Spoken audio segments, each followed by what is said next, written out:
6 months after her exile, a letter reached the Duke, sealed with a single sentence that broke him.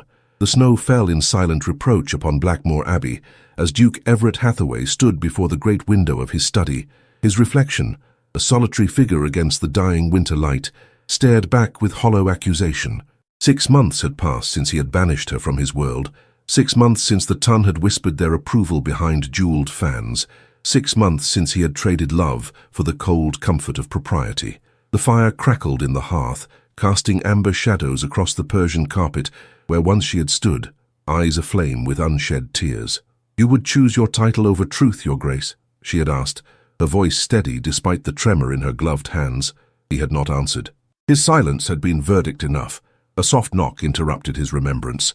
Simmons, his butler of 20 years, entered with measured steps, silver tray in hand. "Your correspondence, Your Grace." The Duke nodded, his gaze falling upon the letters. Bills, invitations, missives from Parliament, the mundane communications of a life preserved by sacrifice. But beneath them lay an envelope of different character, cream-colored parchment, edges worn, bearing no return address. The handwriting, however, he knew as intimately as his own heartbeat. "When did this arrive?" he asked, his voice betraying more than he intended. "This morning, Your Grace, with the regular post." Simmons bowed and retreated, closing the door with practiced discretion. The Ton would speak of nothing else should they discover his correspondence with Miss Eleanor Blackwood, the woman he had publicly denounced, privately adored, and ultimately sacrificed upon the altar of aristocratic obligation. The woman whose reputation he had shattered to preserve his own. His fingers trembled as they caressed the envelope. It was lighter than he expected, as if the sender had emptied herself of all but the most essential words. No seal of wax protected its contents. Instead, a simple drop of dried adhesive held its secrets, humble, unlike the ornate crests that marked his official communications. This letter had traveled far, had perhaps been held close to the heart that he had wounded. The Duke crossed to the fire, wondering if burning the unopened letter might be kinder to them both. But courage, even now, was the least he owed her. With unsteady fingers, he broke the seal and withdrew a single sheet of parchment. There was but one sentence: "I carry your child." The room tilted. The walls of Blackmore, centuries old and unyielding, seemed suddenly insubstantial. The Duke reached blindly for his chair, his knees betraying him as the magnitude of her words registered like physical blows. A child. His child. Their child. The papers slipped from his grasp, scattering across the floor. The Ton's whispers, his family's expectations, the duties of his station, all fell away before this new reality. What had he done? What cruel calculus had led him to believe that title and position outweighed the woman who had given him, for the first time in his privileged existence, a glimpse of genuine happiness? Outside, the snow continued its silent descent, erasing footprints, covering sins. But her words, 4 syllables of irrevocable truth, could not be so easily obscured. They had reached across the distance he had placed between them, through the walls he had built, past the lies he had told himself in the dark of night. "I carry your child." The Duke rose on unsteady legs, pulling the bell cord with newfound urgency. When Simmons appeared, he found his master transformed, ashen-faced but resolute. "Have my carriage prepared," the Duke commanded, his voice hoarse with emotion, "and send for Harrison. I shall need him to manage affairs in my absence." "May I inquire as to your destination, Your Grace?" Simmons asked, startled by the sudden animation in his employer's demeanor. The Duke gazed out at the falling snow, at the long road that wound down from Blackmore toward an uncertain future. "Cornwall," he answered softly. "I ride for Cornwall." The journey to Cornwall stretched before him like a penance, each mile a prayer for forgiveness. The carriage lurched over frozen ruts as memories of Eleanor flooded his mind, how she had stood in his library that fateful evening, her voice steady even as her world collapsed around her. "They say she is a fortune hunter, Your Grace," Lady Harrington had whispered at the Middleton ball 3 nights prior. "A governess with aspirations beyond her station. Surely you see the impropriety of such an attachment." The whispers had grown, cascading through drawing rooms and garden parties, until they reached his aunt, the Dowager Duchess, who had summoned him with imperial displeasure. "The Hathaway name has stood unblemished for 5 centuries, she had declared, her rings catching the light as she gestured emphatically. "I shall not see it tarnished by a misalliance with a woman of no consequence." Now, as the English countryside passed in a blur of white-capped hedgerows and skeletal trees, the Duke confronted the cowardice that had led him to heed such counsel. He had not merely sent Eleanor away, he had publicly doubted her character, allowing rumour to calcify into accepted truth. He had stood silent as the Tun concluded she had attempted to trap him, an eligible bachelor of considerable fortune, through feminine wiles and manufactured affection. "A wise escape, Your Grace," Lord Pembroke had remarked at White's, raising his glass in mock salute. The girl aimed above her station, but you were not to be deceived. The Duke had nodded, accepted the congratulations, and hated himself with every breath thereafter. The carriage stopped at a coaching inn as dusk fell. The Duke descended, stretching his cramped limbs, his eyes scanning the modest establishment with new humility. Eleanor had likely sheltered in places such as this during her journey to Cornwall, perhaps ill with the early signs of pregnancy, certainly wounded by his betrayal. "Will you be requiring a private dining room, Your Grace?" the innkeeper asked, bowing deeply. "No," the Duke replied, removing his gloves. "I shall take my meal in the common room." The innkeeper's eyebrows rose in surprise, but he merely bowed again and led the way. The common room hummed with conversation and pipe smoke, a stark contrast to the solitary silence of Blackmoor. The Duke took a seat near the fire, ordering a simple meal and listening to the unguarded talk around him. These were people Eleanor would understand, honest in their labour, direct in their speech. He had never before considered how his position isolated him from such authenticity. "Begging your pardon, sir," a weathered man in a boatman's cap approached his table. "But you've the look of one travelling south. Might I inquire if you've news of the coastal road? There's word of washouts near Truro." The Duke, unused to being addressed so directly by strangers, found himself momentarily taken aback. Then, remembering his purpose, he inclined his head. "I fear I have no recent intelligence of the conditions. I journey to Cornwall on urgent business." "Ah, Cornwall in winter," the man nodded sagely. "A harsh mistress for those unaccustomed to her moods. What draws you to such remote shores, if I might ask?" The Duke hesitated, then spoke with quiet resolve. "A reckoning long overdue." The boatman studied him, weathered eyes seeming to read more than was spoken. "Then I wish you fair winds, sir. Reckonings require courage, and the heart knows no season." As the man returned to his companions, the Duke considered how Eleanor would have appreciated such wisdom, unvarnished by pretense or position. She had always seen through the veils of his rank to the man beneath, a man now desperate to prove himself worthy of the gift he had so carelessly discarded. That night, as he lay in the inn's modest chamber, sleep eluded him. Outside, the wind howled like a mourner, and the Duke found himself wondering if Eleanor could hear it too. Was she warm? Was she well? Did the child within her stir, unaware of the turmoil that preceded its existence? "I shall make this right," he whispered into the darkness, a vow more binding than any uttered in Parliament or court. "Before God and man, I shall make this right." Dawn broke with reluctant light over the Cornish headland as the Duke's carriage approached the village of St. Morwen. Gulls wheeled against the leaden sky, their cries piercing the morning stillness. 3 days of hard travel had brought him to this remote corner of England, where the land met the sea in a collision of earth and water, permanence and change. According to his inquiries, Eleanor had sought refuge with her widowed aunt, a Mrs. Penrose, who kept a small cottage on the outskirts of the village. The locals spoke of a young woman who had arrived months prior, keeping to herself, occasionally walking the cliffs when weather permitted. Some mentioned her delicate condition with knowing glances, but offered no censure.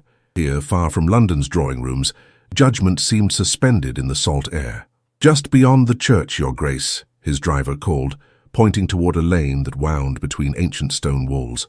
"The cottage with the blue door as described." The Duke's heart thundered against his ribs as the carriage slowed.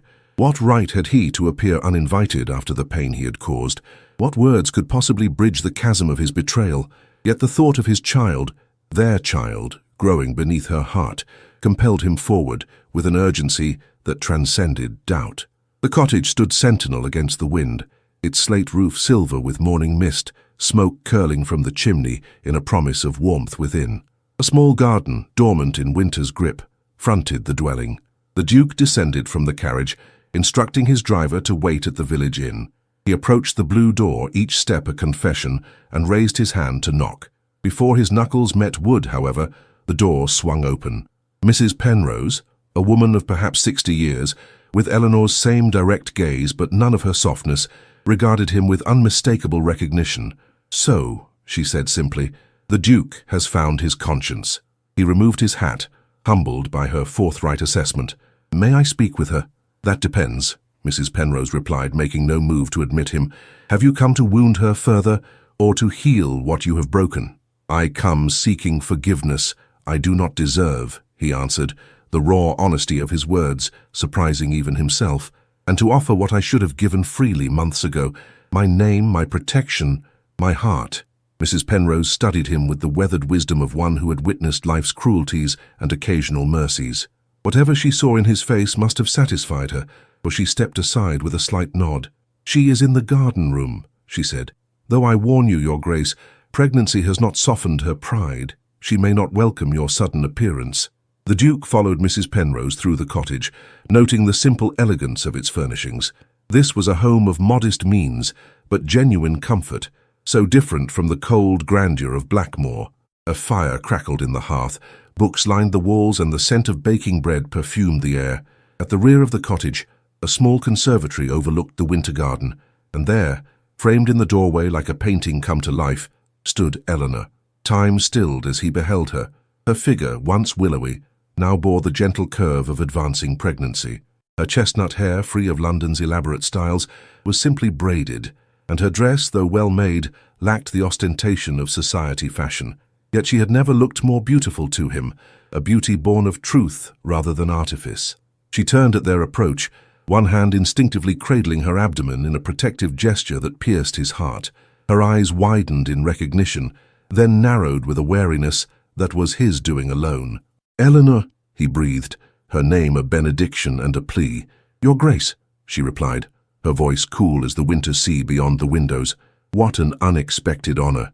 Mrs. Penrose discreetly withdrew, closing the door behind her with a soft click that echoed in the sudden silence.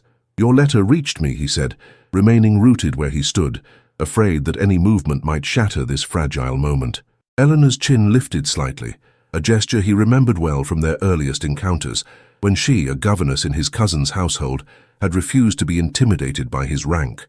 "And so you have come," she observed, "to verify its contents, or perhaps to offer some arrangement that preserves your dignity while acknowledging your obligation."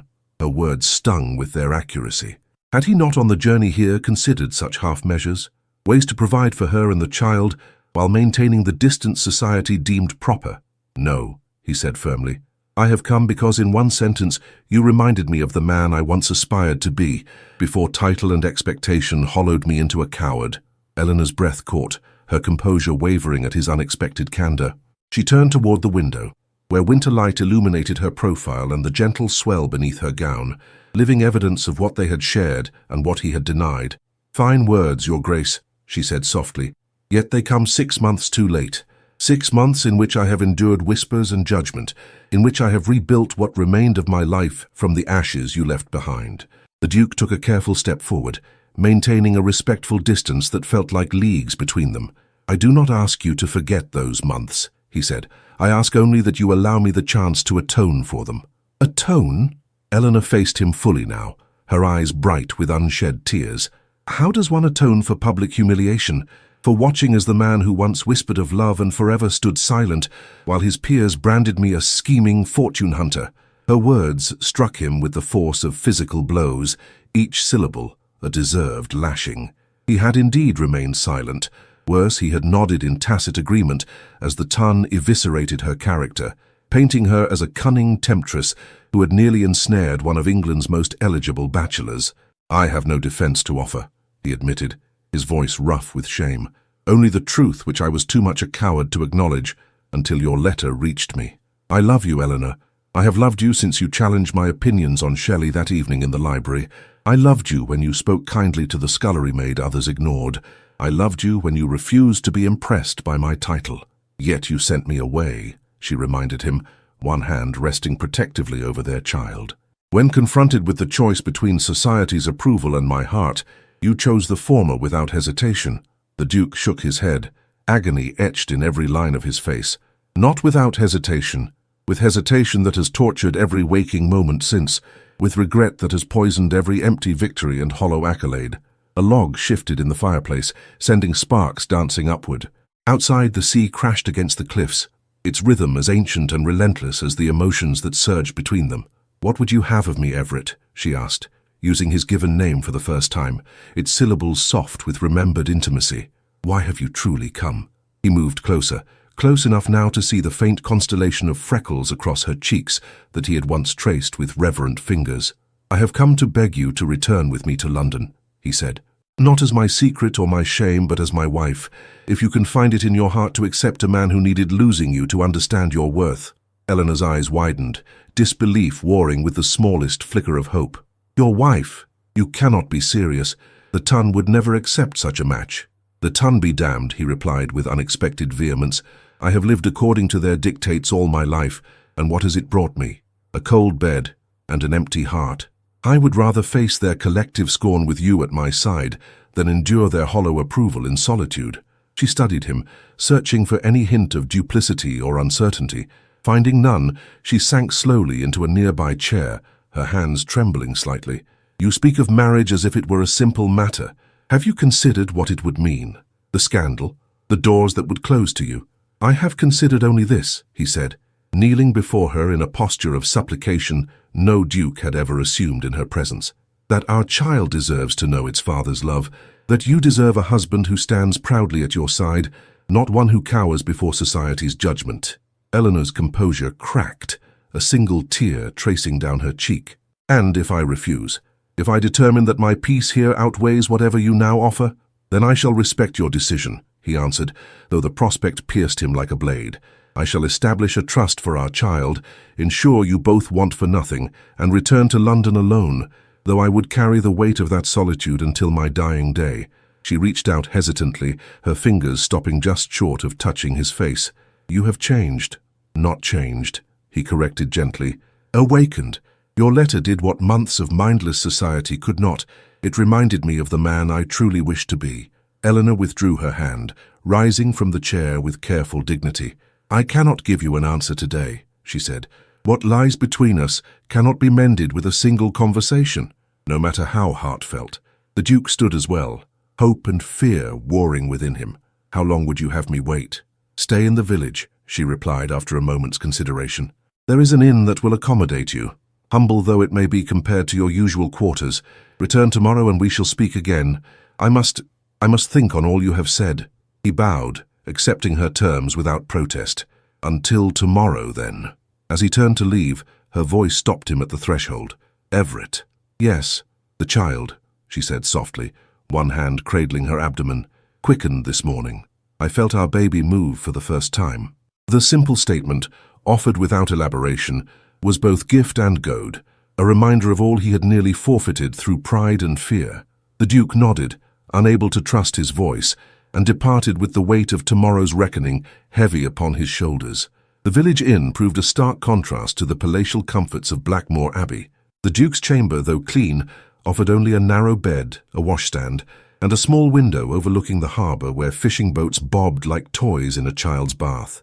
The innkeeper, initially flustered by his titled guest, had recovered sufficiently to offer a private parlour for dining, which the Duke declined.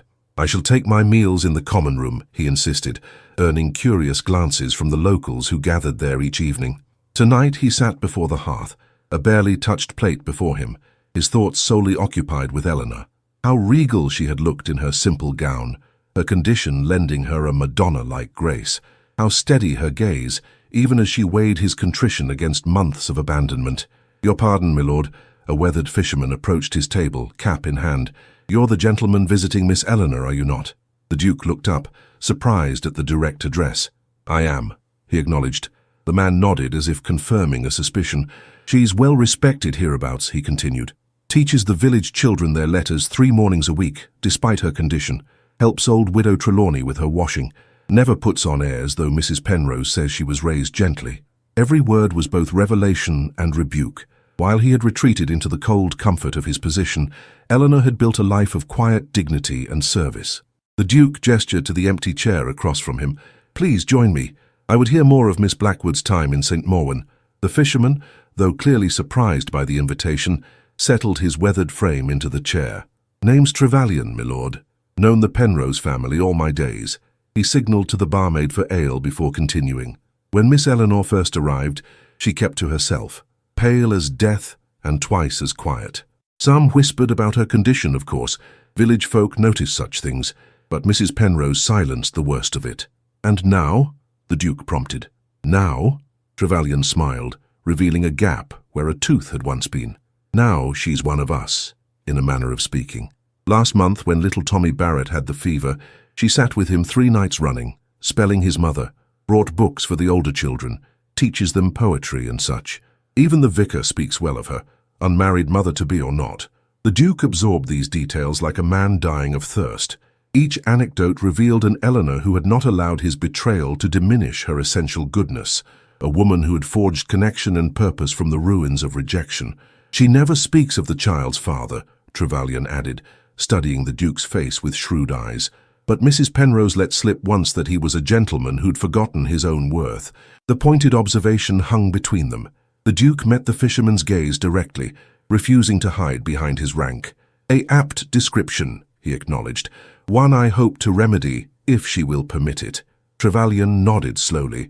"Cornwall teaches patience, my lord. The sea wears down even the hardest stone given time." He drained his ale and rose. "Miss Eleanor has good heart, but she's proud, like the cliffs yonder, won't bend just because the wind blows fierce." "I would not wish her to bend," the Duke replied, "only to believe that I am not the same man who wounded her." After Trevelyan departed, the Duke remained by the fire, watching its flames consume the oak logs as thoroughly as regret had consumed his peace. Would Eleanor find it in her heart to forgive him? Could any contrition, however sincere, compensate for the public humiliation she had endured?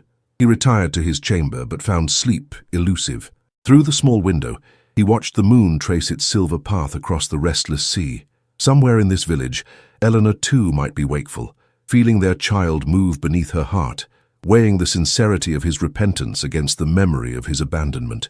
Dawn found him walking the headland, the wind whipping his greatcoat around his legs as gulls wheeled overhead. The untamed beauty of the Cornish coast stood in stark contrast to London's manicured parks and formal gardens. Here nature dictated terms, man merely accommodated her moods. Perhaps Eleanor had found healing in this wild place, precisely because it owed nothing to artifice or pretense. As promised, he returned to the blue cottage at mid-morning. Mrs. Penrose admitted him with the same measuring gaze as before, though her expression had softened slightly. "She's in the garden," the older woman informed him. "The doctor advises daily air and exercise." The Duke followed the stone path around the cottage to where a small garden opened toward the sea. Eleanor stood at its center, wrapped in a woolen cloak against the winter chill, her face lifted toward the weak sunlight that had momentarily pierced the clouds. He paused, suddenly uncertain. In London's drawing rooms and ballrooms, he moved with the confidence of a man whose rank guaranteed deference. Here, on this windswept coast, before this woman whose trust he had betrayed, he felt stripped of every protection, save the truth of his remorse. "Eleanor," he called softly. She turned, unsurprised by his presence, as if she had sensed his approach. "Your Grace," she acknowledged, though her formal address was belied by the softness in her eyes. "You've kept your word." "I intend to keep all my words to you henceforth," he replied, joining her in the garden. "Have you considered what we discussed yesterday?" Eleanor nodded, gesturing toward a stone bench sheltered by the cottage wall. "I have thought of little else," she admitted as they sat. "Your proposal was unexpected, but sincere," he assured her. "Of that I have no doubt," she replied. "You were ever a man of honor, Everett, save in one critical instance." A silence fell between them, weighted with unspoken words. The sea murmured beyond the garden wall, its ancient rhythm a counterpoint to the Duke's thundering heart. Above them gulls cried, their voices carrying across the headland. "Last night," Eleanor began, her gaze fixed on the horizon where sky met water, "I read again the letters you sent me in those early days, before the ton's whispers poisoned what grew between us." The Duke remembered those letters, passionate declarations penned in the solitude of his study, each word a promise he had failed to honor. "I meant every word I wrote," he said softly. "I believe you did," she conceded, "just as I believe you mean what you say now. But Everett," she turned to face him fully, "a life together would not be as simple as you perhaps imagine. Your world rejected me once. What assurance have I that it would not do so again, only with you beside me this time?" He reached for her hand, gratified when she did not pull away. I cannot promise that doors will not close, he acknowledged, that whispers will not follow us. What I can promise is that I will never again value those whispers above your happiness, above our happiness. Eleanor's fingers tightened almost imperceptibly around his. And our child? What of the stigma it may face? Our child shall have my name, my protection, my unconditional love, he vowed. Any who dare question its legitimacy will answer to me. A ghost of a smile touched her lips. The Duke of Blackmore, defender of a former governess and her child. Society would be quite scandalized. Let them be, he replied with sudden fervor. I have lived my entire life according to the dictates of others, my father, my title, the unspoken expectations of my peers. What has it brought me? A grand house, empty of laughter, wealth that cannot purchase joy, a position that isolates rather than elevates. She studied him, her expression softening at the raw honesty in his voice. You speak like a man transformed. Not transformed, he corrected gently, echoing his words from the day before. Awakened. Your letter, those 4 words, cut through every pretense, every self-deception. I carry your child. In that moment, all that I had convinced myself mattered. Position, reputation, bloodline, fell away before the only truth that has ever truly mattered, that I love you, and that out of that love a new life now grows. Eleanor's free hand moved to rest upon her abdomen, where their child stirred beneath her heart. The gesture, so instinctive and protective, moved the Duke beyond words. This was what he had nearly sacrificed on the altar of pride and position. This woman, this child, this chance at genuine happiness. If I were to agree, she said carefully, I would not do so from necessity or desperation. You should understand that. Mrs. Penrose has means enough to support us both, and I have found purpose here teaching the village children. I would expect nothing less from you, he assured her. Your independence of spirit was what first drew me to you, Eleanor. I do not seek to rescue you, only to stand beside you if you will permit it. A tear slipped down her cheek, quickly brushed away. The Duke and the governess, she murmured. It sounds like one of Mrs. Radcliffe's Gothic romances. Perhaps, he smiled, but with a happier ending, I hope. She rose from the bench, moving toward the garden wall where winter bare roses climbed, waiting for spring's resurrection. I need you to understand something, Everett, she said, her back to him. When you sent me away, when you stood silent as my character was maligned, something broke in me. Not just my heart, though that too, but my trust. In you, in the feelings we shared, in my own judgment. He followed her, careful to maintain the distance she had established. I understand. Do you? She turned, her eyes bright with unshed tears. For 6 months I have built a life here. Brick by painful brick, I have found a measure of peace, of purpose. To leave that, to return to London as your bride, would require more courage than you perhaps realize. I am asking a great deal, he acknowledged. Too much, perhaps. Eleanor shook her head slowly. Not too much, but not something I can decide in haste either. She took a deep breath, her hands clasped protectively over the swell of their child. 3 days, she said finally. Give me 3 days to consider your proposal. Not because I doubt your sincerity, but because I must be certain of my own heart. Relief flooded through him at her words. Not acceptance, but not rejection either. A chance, slender though it might be. 3 days, he agreed. I shall remain at the inn and await your decision. She nodded, then reached for his hand in a gesture that surprised them both.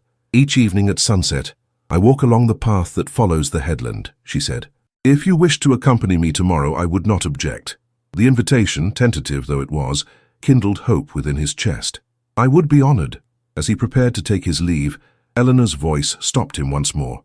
Everett? Yes? What would you have done? If my letter had not reached you? The question was a test, he realized, one whose answer might determine whether bridge or chasm lay between them. I would have lived half a life, he answered truthfully. Moving through the expected motions of my rank, perhaps eventually making a suitable marriage to preserve the bloodline, but I would have lived with your ghost in every room of Blackmore, with your absence an ache that time could never dull. Her expression softened, vulnerability and longing briefly visible before her composure returned. Until tomorrow's sunset, then, she said quietly. The Duke bowed and took his leave, hope and trepidation warring within his breast. 3 days to convince her that his redemption was not merely words, but the foundation of a new beginning. 3 days to bridge the chasm his cowardice had created. As he walked back toward the village, the winter sun briefly broke through the clouds, casting his shadow long before him on the path. He would not waste this chance, this undeserved opportunity to reclaim what his pride had so nearly destroyed, for Eleanor, for their child, for the man he had finally found the courage to become. The winter sun hung low over the Cornish coast as the Duke made his way along the headland path. Ahead, a solitary figure stood silhouetted against the amber light, her cloak billowing gently in the sea breeze. His heart quickened at the sight of Eleanor, who had kept her word about their evening walk. She turned at his approach, offering a tentative smile that kindled hope within his breast. "You came," she said, as if still uncertain of his constancy. "I would not miss it for all the world," he replied, stopping a respectful distance from her. "How do you fare today?" And he gestured hesitantly toward her abdomen. "The child." "We are well," Eleanor answered, her hand moving instinctively to the swell beneath her cloak. "The village doctor visited this morning and pronounced us both in excellent health, though he advised against returning to London before the spring thaw." The Duke nodded, relieved yet concerned by this medical opinion. "If your decision favors my proposal, we need not travel immediately. I could remain here until you are deemed fit for the journey." She regarded him with a mixture of surprise and skepticism. "You would stay in St. Morwen for months? You, who preside over one of England's great estates and hold a seat in the House of Lords? Parliament shall survive without me," he said with a wry smile. "As for Blackmore, my steward Harrison manages admirably in my absence." He gestured toward the path ahead. "Shall we walk?" They proceeded in companionable silence for several minutes, the only sounds the cry of gulls and the distant crash of waves against the cliffs below. The path wound along the headland, offering breathtaking views of the winter sea, its surface burnished copper by the setting sun. "When I first arrived in Cornwall," Eleanor said at length, "I would walk this path each day, no matter the weather. Something about the wildness of it, the untamed beauty, soothed my wounded spirit." The Duke observed her profile, struck anew by her quiet strength. "And now, does it still bring you solace?" "Now," she considered, "it reminds me that even the harshest landscape holds beauty for those willing to see it, that what appears barren at first glance may in fact be teeming with hidden life." Her hand rested briefly on her abdomen, the gesture more eloquent than words. They reached a stone bench positioned to face the sea, placed there perhaps by some long-ago admirer of this same view. Eleanor sat gratefully, and the Duke joined her after a moment's hesitation. "Tell me of your life here," he requested. "The fisherman Trevelyan mentioned you teach the village children." Her face brightened at the topic. 3 mornings each week," she confirmed. "Their eagerness to learn, despite limited prospects, humbles me. Little Mary Polgarth walks 2 miles each way, regardless of weather, just to practice her letters. And they respect you. Despite," he faltered, "despite my condition," Eleanor finished, a hint of challenge in her voice. "Cornwall is not London, Everett. Here worth is measured by actions rather than circumstances.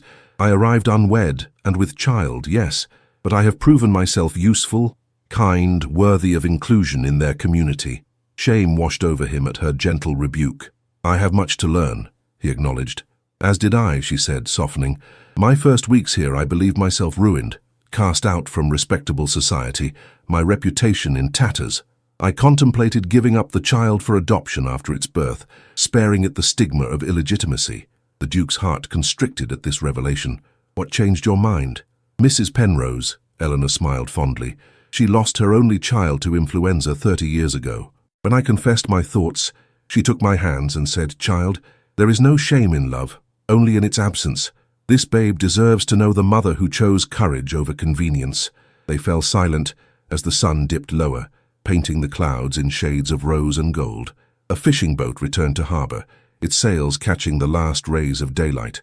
"I never ceased to love you," the Duke said quietly. "Even as I allowed you to be driven away, even as I nodded in agreement with those who maligned you, my heart remained yours.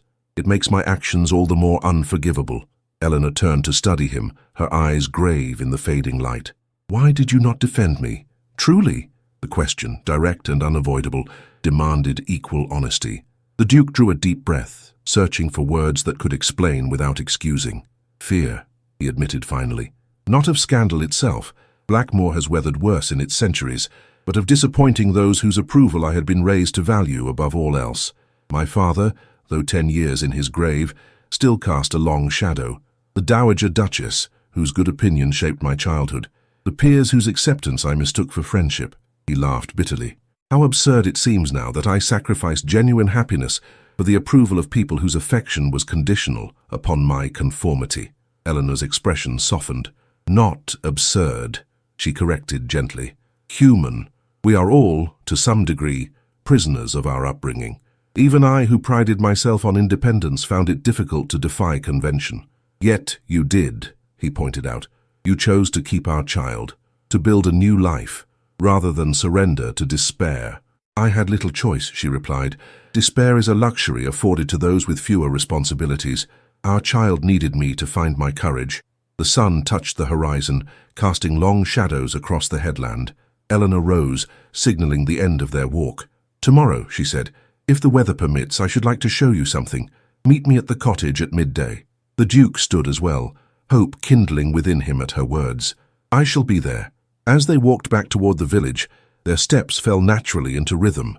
No promises had been made, no assurances given, yet something had shifted between them, a tentative bridge spanning the chasm of past betrayal. At the junction where their paths would diverge, she to Mrs. Penrose's cottage, he to the village inn, Eleanor paused. What I said earlier about the doctor's advice against winter travel. Should my decision favor your proposal, I would not have you think I expect you to abandon your duties for months on end. Eleanor, he said softly, if you grant me the honor of becoming my wife, there is no duty more sacred than ensuring your well-being and that of our child. All else is mere obligation, to be managed accordingly. She searched his face in the gathering dusk. Whatever she sought she must have found, for she nodded slightly before continuing on her way, the soft, "Good night, Everett," carried to him on the evening breeze. The following day dawned bright and clear, a rare gift in the Cornish winter. The Duke woke early, too restless for sleep, and spent the morning walking the village, observing the daily rhythms of life in St. Morwen. Fishermen mended nets by the harbour, while their wives gutted the morning's catch. Children darted between cottages, their shrieks of laughter carrying on the salt-laden air. An elderly man sat whittling before his door, nodding respectfully as the Duke passed. How different from London's calculated social rituals, he thought. Here, purpose dictated action, necessity shaped interaction. He found himself envying the villagers, their uncomplicated existence, their freedom from the invisible chains that had bound him so effectively to a life half-lived. At precisely midday, he presented himself at Mrs. Penrose's blue door. Eleanor greeted him herself, wrapped in a woolen cloak against the winter chill. "You're punctual," she observed with the ghost of a smile. "A virtue in a duke." "One of my few," he replied self-deprecatingly, heartened by her lighter mood. "We shall see," she said cryptically. "Our destination requires a short walk. Are you amenable?" He offered his arm in response, surprised and pleased when she accepted it. They set off through the village, attracting curious glances from the locals who had grown accustomed to Eleanor's presence, but found the Duke still noteworthy. Their path led away from the coast, winding inland along a narrow lane bordered by ancient stone walls. Bare-branched trees arched overhead, their stark beauty a reminder of winter's temporary dominion. Eleanor walked with steady purpose, her hand light upon his arm. "Where are we bound?" he inquired after several minutes of companionable silence. "Patience, Your Grace," she teased, the formality of his title softened by her tone. "Some journeys are best experienced without foreknowledge of their destination." They continued for perhaps a quarter-hour before the lane opened onto a small clearing. At its center stood a stone church, humble in dimension, but possessed of a quiet dignity that larger cathedrals often lacked. The weathered gravestones of its churchyard stood sentinel against time, some so ancient that their inscriptions had been worn smooth by centuries of Cornish weather. Eleanor led him through the lich gate and along the church's perimeter until they reached a sheltered corner of the yard. There, beneath an ancient yew, stood a simple headstone of local granite. "Mary Penrose," the Duke read aloud, understanding dawning. "Mrs. Penrose's daughter." Eleanor nodded, her expression solemn. "She was 7 when influenza claimed her. Mrs. Penrose speaks of her rarely, but with such love that Mary seems almost present, a ghost of unfulfilled promise." The Duke studied the modest stone, noting the carved lamb that symbolized a child's passing. "Why have you brought me here?" "Because," Eleanor said quietly, "I wish you to understand what truly matters. Not titles, not property, not society's fickle approval, but love. The love that endures beyond loss, beyond time, beyond life itself." She turned to face him fully. Mrs. Penrose would trade all worldly comfort to hold her daughter once more. What wealth compares to that? What social position could possibly compensate for such absence? He absorbed her words, understanding their deeper significance. Eleanor was not merely showing him a grave, she was offering a measure by which to evaluate his professed transformation. "When I received your letter," he said carefully, "I felt as if I had been sleepwalking through my life and suddenly awakened. Everything I had valued, position, reputation, the Blackmore legacy, seemed hollow compared to what I had sacrificed." "Pretty words," Eleanor acknowledged, "but words alone cannot build a life. What shall you do, Everett, when the ton whispers behind their fans, when invitations no longer arrive, when your peers look through you as if you've become invisible?" "I shall consider it a blessing," he answered without hesitation, "to be freed from the hollow rituals of a society that values conformity above character, appearance above substance." She studied him, searching for any trace of insincerity.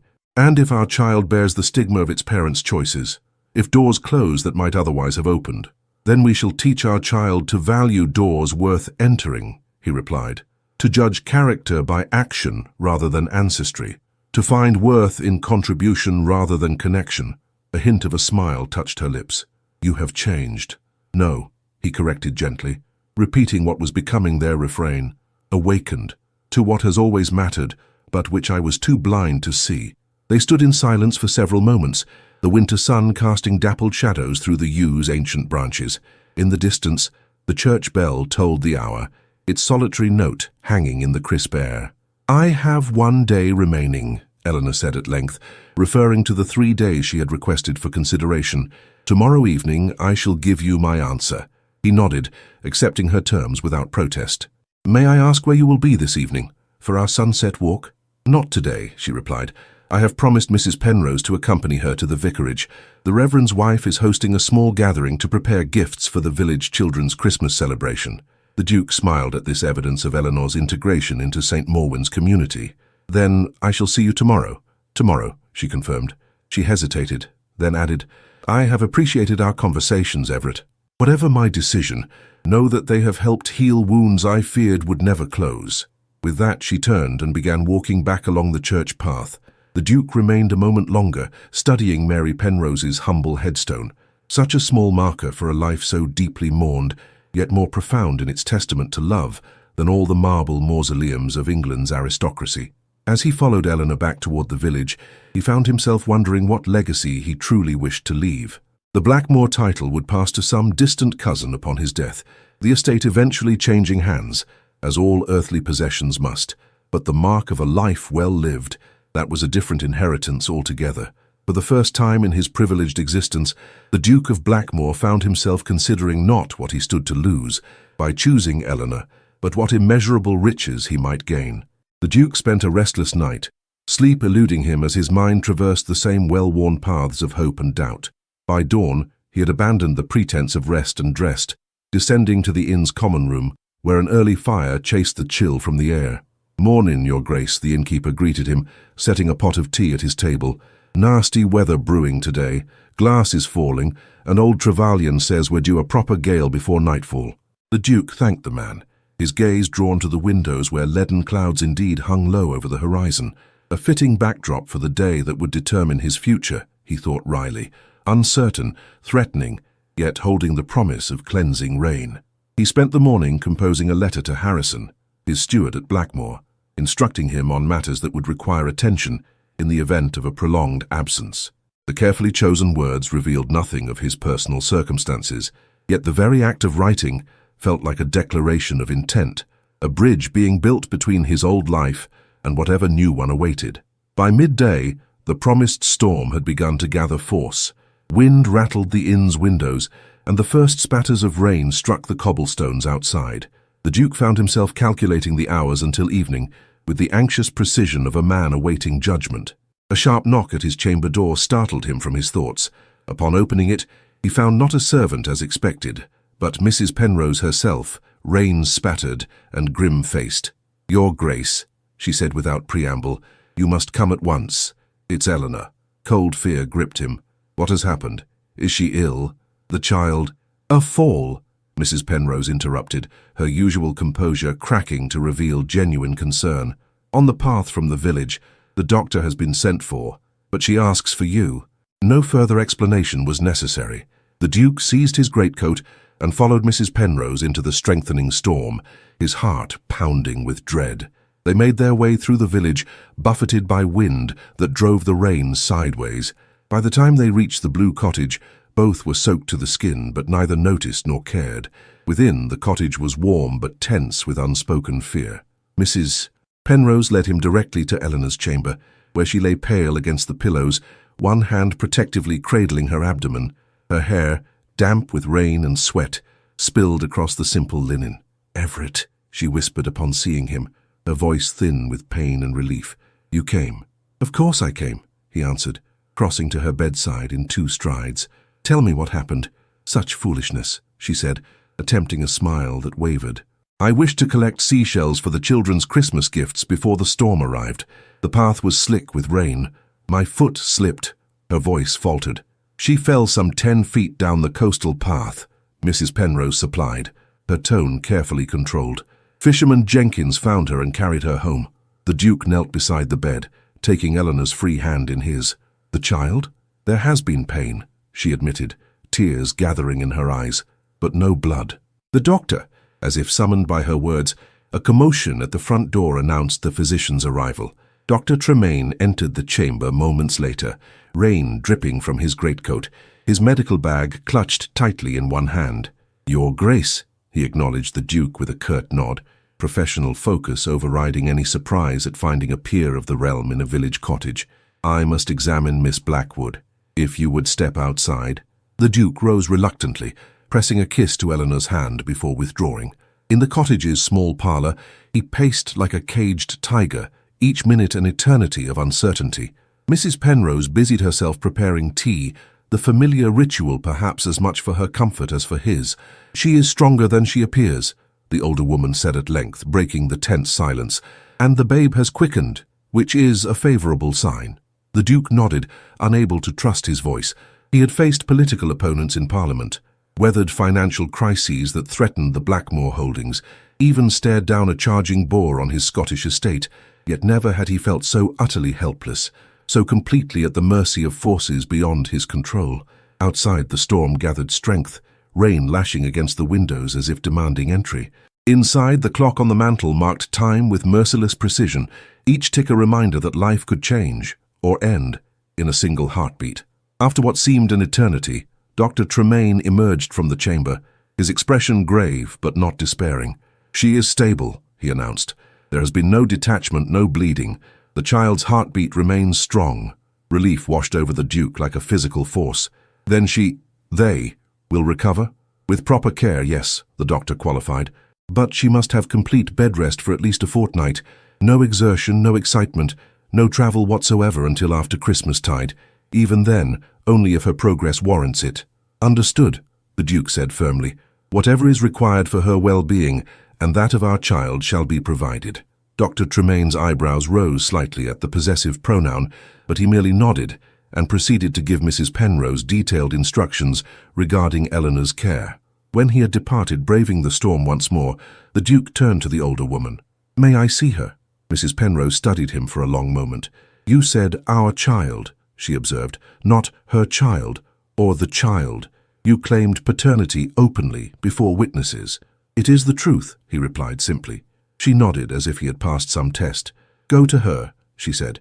"She has waited long enough." Eleanor lay propped against the pillows, her face drawn with exhaustion, but her eyes clear.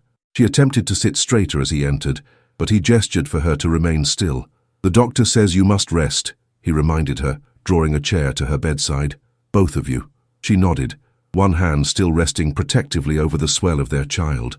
"I was so afraid," she whispered. "Not for myself, but for the baby, our baby." "I know," he said softly, taking her other hand in his. "But you are both safe now, and you shall remain so, if I have any say in the matter." A ghost of a smile touched her lips. "Rather dictatorial, Your Grace. Only where your well-being is concerned," he countered, matching her lighter tone while his eyes remained serious. "Eleanor, I know you had planned to give me your answer this evening, but perhaps—" "No," she interrupted, her grip on his hand tightening. "I will not hide behind illness or delay what must be said." She took a steadying breath. "When I fell, When I lay there fearing for our child's life, one thought consumed me, that you might never know your son or daughter, that our foolish pride, mine as much as yours, might cost our child a father. The Duke's heart thundered in his chest, hope and fear warring within him. Eleanor, let me finish, she insisted gently. I have spent these 3 days weighing the past against the future, hurt against hope. I have searched your eyes for any trace of the man who once abandoned me, and found instead a humility I never thought to see in the Duke of Blackmore. She paused, drawing a shaky breath. My answer is yes, Everett. I will marry you, not because I need rescue, nor because our child requires legitimacy, but because I believe in the man you have become, the man who travelled across England in winter to make amends, the man who walked the village with fishermen and sat in the common room of an inn without complaint, the man who knelt before me today with fear in his eyes, not for his reputation, but for our child's life.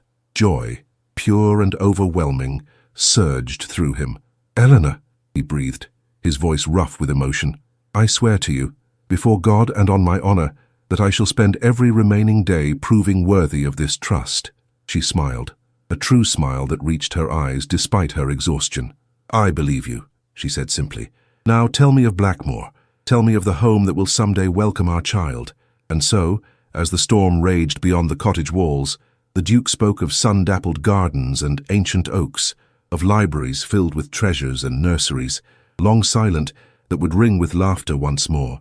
He described the small chapel where generations of Hathaways had been christened, the lake where children learned to sail toy boats, the orchards that blossomed pink and white each spring. Eleanor listened, her eyes growing heavy with needed sleep, until at last her hand relaxed in his. The Duke continued speaking softly, painting with words a future bright with promise, a future they would build together, stone by hard-won stone. Outside, unnoticed by either, the storm began to abate. The rain gentled, the wind died down, and through a break in the clouds a single star appeared, a silent witness to vows exchanged not before altar or priest, but in the sacred space of two hearts, finally, irrevocably, united. The fortnight of Eleanor's confinement passed slowly, each day marked by small improvements in her strength and growing certainty in their shared future. The Duke refused to return to the village inn, instead taking up residence in Mrs. Penrose's small parlour, sleeping on a makeshift bed that left his tall frame aching, but his heart content to remain near Eleanor and their unborn child. Word of his presence, and its meaning, spread quickly through St. Morwen.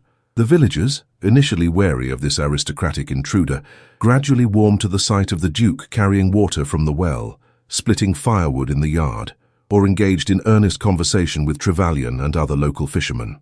You need not perform manual labour, Eleanor chided gently, when he brought a fresh armload of wood for her fireplace. Mrs. Penrose employs a village boy for such tasks. I find it satisfying, he admitted, brushing sawdust from his shirt sleeves that would have scandalized his London valet. All my life others have laboured while I merely existed. There is honest pleasure in useful work. She studied him from her bed, where she sat propped against pillows, a book abandoned in her lap. The Duke of Blackmore discovering the virtue of labour, society would be utterly confounded. Let them be, he replied with a smile, taking his customary seat beside her. I care only for your opinion, and that of our child when he or she is old enough to form one. As Christmas approached, Dr. Tremaine pronounced Eleanor sufficiently recovered to leave her bed for short periods, though travel remained forbidden until the new year. The Duke, having dispatched letters to his solicitor and the Archbishop of Canterbury, requesting a special license, found himself in the novel position of planning both a wedding and a Christmas celebration in a village far from the opulence of Blackmore. We could be married here, Eleanor suggested one evening as they sat before the parlour fire. In St. Morwen's church. It need not be elaborate. If that is your wish, he agreed, though privately he had imagined presenting her as his Duchess in London's Grand Cathedral. But should we not wait until you can travel comfortably? We could be married at Blackmore in the spring. She shook her head, her hand resting on the now prominent curve of her abdomen.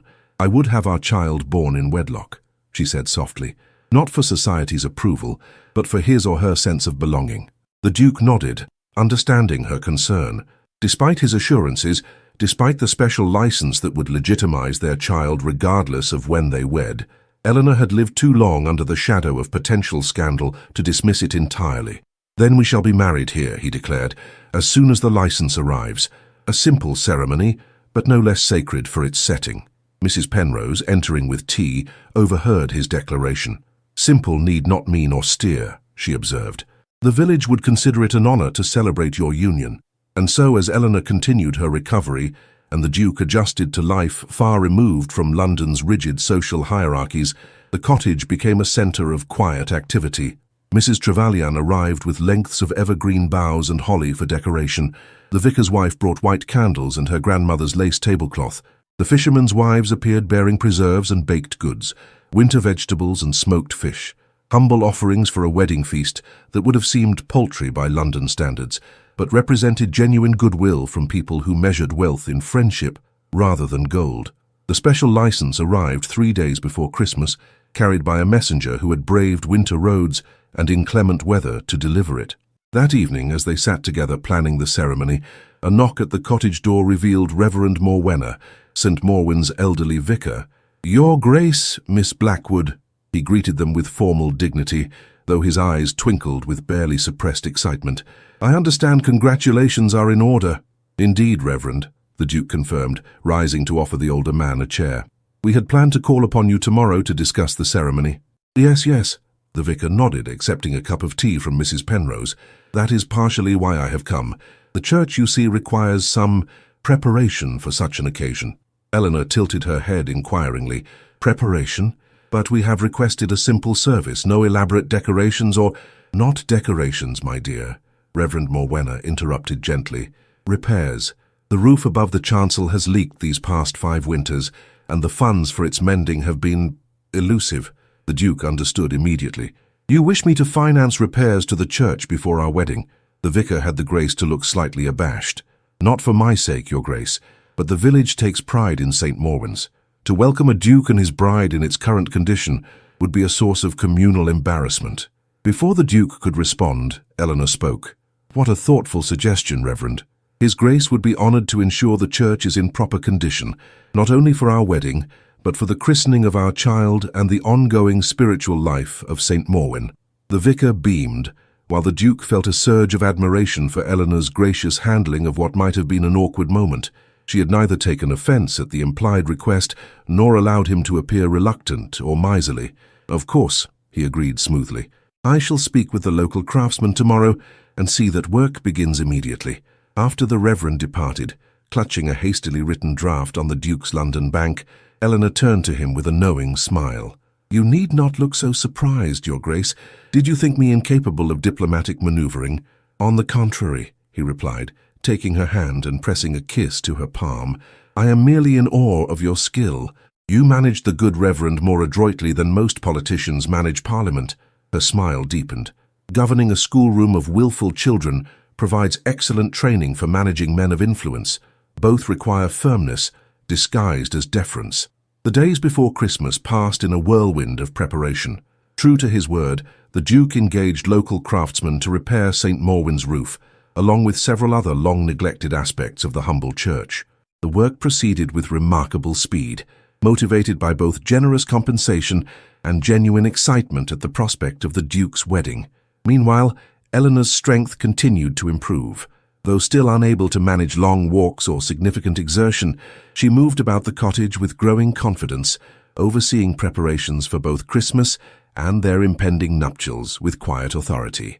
On Christmas Eve, with snow falling gently outside, they sat together in the parlour, watching the flames dance in the hearth.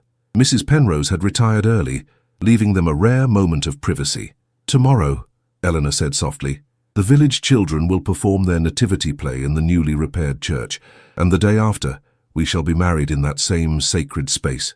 The Duke covered her hand with his own. "Are you certain, Eleanor, that this is what you wish? A winter wedding in a remote village far from the grandeur that is your due as a duchess?" She turned to him, the firelight casting her features in gold and shadow. "I have never been more certain of anything," she assured him. "Pomp and circumstance mean nothing compared to marrying the man who travelled across England to find me, who humbled himself before a village of strangers, who values me above the approval of his peers." He raised her hand to his lips, overcome by the simple perfection of her acceptance. "I am unworthy of such grace," he murmured. "No," she corrected gently. "You are precisely worthy, not because of your title or your wealth, but because you have learned that love once found must be cherished above all earthly treasure." Outside, the church bells began to ring, calling the faithful to midnight service. Inside, the Duke of Blackmore and his bride-to-be sat hand in hand before the dying fire, their hearts united in silent thanksgiving for the journey that had brought them to this moment, a journey of pride and fall, of loss and redemption, of a love strong enough to transcend society's rigid boundaries. Tomorrow would bring the simple joy of Christmas, the day after, the sacred bond of matrimony, and in the months to come, the miracle of new life, a child born of love that had survived its greatest test. As the snow continued to fall, blanketing St. Morwen in pristine white, the Duke offered a silent prayer of gratitude for the letter that had shattered his complacency and set him on the path to true happiness, a single sentence that had broken him only to rebuild him as the man he was always meant to be. Spring arrived at Blackmore Abbey in a riot of colour and fragrance, as if nature herself celebrated the estate's awakening from years of austere slumber. Cherry blossoms drifted like pink snow across lawns where once only gardeners had tread, while daffodils nodded their bright heads along pathways now daily traversed by the Duchess on her morning constitutional. The journey from Cornwall had been carefully planned and executed in late January when Dr. Tremaine finally pronounced Eleanor strong enough to travel. The Duke had spared no expense in ensuring her comfort, commissioning a specially outfitted carriage with extra springs and padding, arranging overnight accommodations at the finest inns along their route, and insisting upon frequent stops to allow her to rest and walk briefly in the winter sunshine. Throughout the journey, Eleanor had marveled at the transformation in her husband, not merely in his attentiveness to her needs, which she had come to expect, but in his interactions with innkeepers, ostlers, and fellow travellers. The haughty reserve that had once defined him had given way to a genuine interest in others, regardless of their station. He conversed as easily with a blacksmith about the proper forging of horseshoes as he did with a local magistrate about county governance. "You have changed," she observed one evening as they dined in a private parlour at a coaching inn. "No," he replied with the smile that had become their shared jest, "merely awakened." Their arrival at Blackmore had caused something of a sensation among the staff, who had received letters from Harrison, the steward, preparing them for their master's return with a bride in the family way, but had still seemed taken aback by the reality of their new mistress. Eleanor, drawing upon her years as a governess in great houses, had quickly established herself as a duchess of substance rather than ceremony. She requested a complete tour of the vast estate, meeting every member of the household staff, inquiring about their duties and family circumstances with genuine interest. "They are not accustomed to such attention from the mistress of Blackmore," Harrison had confided when showing her the estate ledgers at her request. "The late Duke's wife was remote." "Then they shall have to become accustomed to a different approach," Eleanor had replied with gentle firmness, "for I cannot manage a household properly without knowing its workings and its people." Now, as April yielded to May and her confinement approached, Eleanor stood in what had once been an unused morning room overlooking the gardens. The space had been transformed under her direction into a bright nursery, with walls painted the soft blue of a spring sky and furnishings crafted by the village carpenter rather than imported from London at exorbitant cost. "Your Grace," Mrs. Winters, the housekeeper, appeared at the doorway. "The cradle has arrived from St. Morwen." Eleanor smiled, gesturing for the staff to bring it in. The cradle, crafted from polished cherry wood by Trevelyan's son, had been their parting gift from the village that had sheltered her in her hour of need. Its simple lines and perfect proportions reflected the honest craftsmanship that Eleanor had come to value above gilded ostentation. "It's beautiful," she said softly, running her hand along the smooth wood. "Place it there, by the window, where morning light will greet the child's waking." As the servants positioned the cradle according to her instructions, Eleanor felt the now familiar fluttering within her womb. Their child, strong and active, mere weeks from entering the world. Dr. Arbuthnot, Blackmore's physician, had pronounced her in excellent health with every indication of a safe delivery despite her earlier fall. "Admiring our new acquisition?" The Duke's voice came from the doorway as the servants withdrew. Eleanor turned to welcome him, noting with pleasure how the spring air had brought colour to his cheeks. He spent more time outdoors now than ever before in his adult life, riding the estate's boundaries, speaking with tenants, even occasionally joining the laborers in their work, behavior that had scandalized neighboring landowners but earned him unprecedented respect from those who worked his land. "It's perfect," she replied, making room for him beside her at the window, "just as I imagined."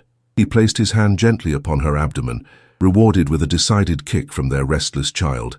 "Strong," he observed, pride evident in his voice. "Like his mother." "Or her father," Eleanor countered with a smile. Their ongoing debate about the child's gender had become a tender jest between them. The Duke's expression grew more serious as he guided her to a comfortable chair. "A letter arrived this morning," he said, producing the missive from his coat. "From the Dowager Duchess." Eleanor accepted the letter with steady hands. The Dowager's response to news of their marriage had been glacial silence, a silence that had stretched for months, despite the Duke's regular correspondence informing her of developments at Blackmoor. "She wishes to visit," he continued as Eleanor scanned the precisely penned lines, "to meet you before the child's birth." "To inspect me, you mean?" Eleanor corrected without rancor. "To determine whether the former governess who ensnared her nephew is fit to bear the next Hathaway heir." The Duke knelt before her chair, taking her hands in his. "You need not receive her," he said firmly. "My duty to my aunt ends where her respect for my wife begins." Eleanor considered this, weighing the various consequences. "No," she decided after a moment, "we shall welcome her to Blackmoor. Not because she deserves our deference, but because our child deserves to know his or her great-aunt, regardless of her initial disapproval." "You continue to astonish me," the Duke murmured, pressing a kiss to her palm. "Your capacity for grace far exceeds my own." "Not grace," she corrected gently. "Practicality. I would not have our child grow up isolated from family, even difficult family.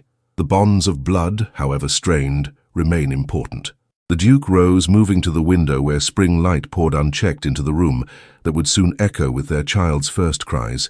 "When I think of how close I came to losing this," he said quietly, "how nearly I sacrificed genuine happiness for hollow approval."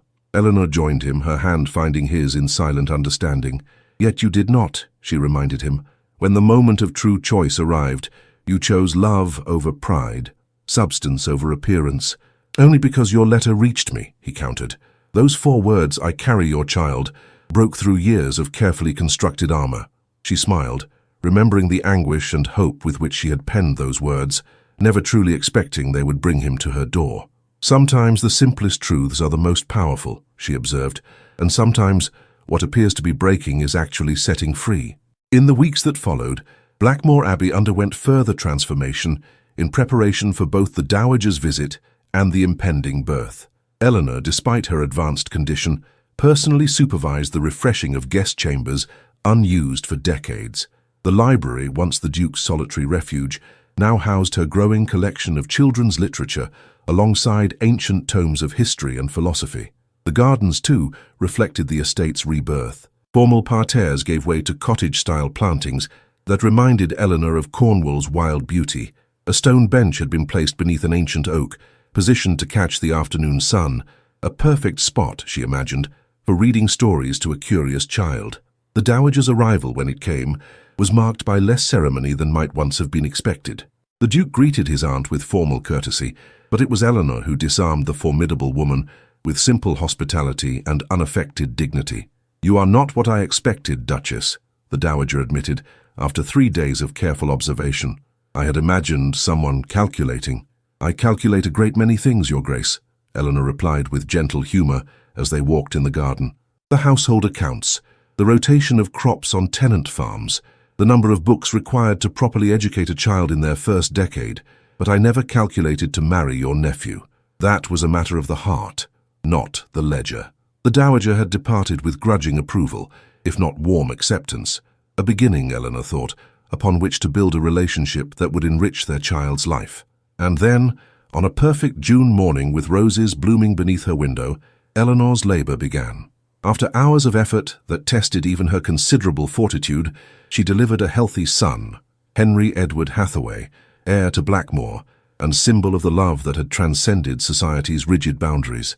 "He has your eyes," the Duke whispered as he held his son for the first time, wonder and terror mingling in his expression, "and, I suspect, your determination." "Let us hope he has your courage," Eleanor replied, exhausted but radiant. "The courage that brought you to Cornwall in winter, to reclaim what pride had nearly destroyed. Later, as twilight gathered and their son slept peacefully in the cherrywood cradle beside their bed, the Duke produced a small velvet box from his desk. "I had this made in London," he explained, placing it in Eleanor's hands. "A belated wedding gift, delivered only today." She opened the box to reveal a locket of finest gold. Inside, rather than the expected miniature portraits, she found a small piece of cream-colored paper, carefully preserved beneath crystal.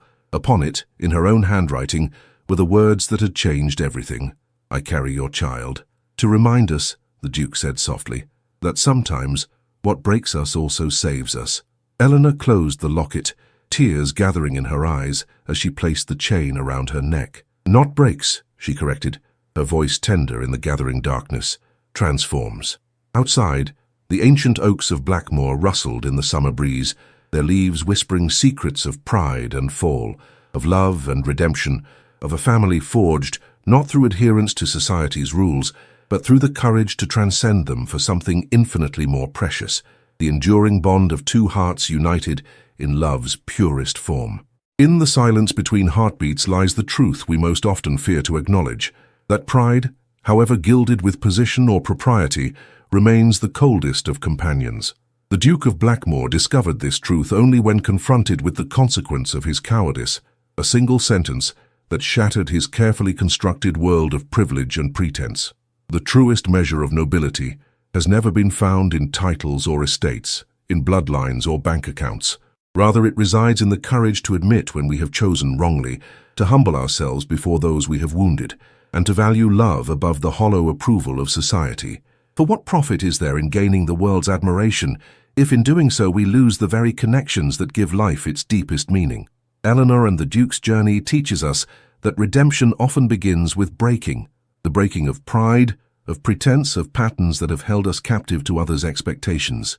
Only when the Duke allowed himself to be broken by the truth of Eleanor's letter could he begin to rebuild himself as the man he was meant to be. Not merely a titled aristocrat, but a human being capable of genuine love and sacrifice.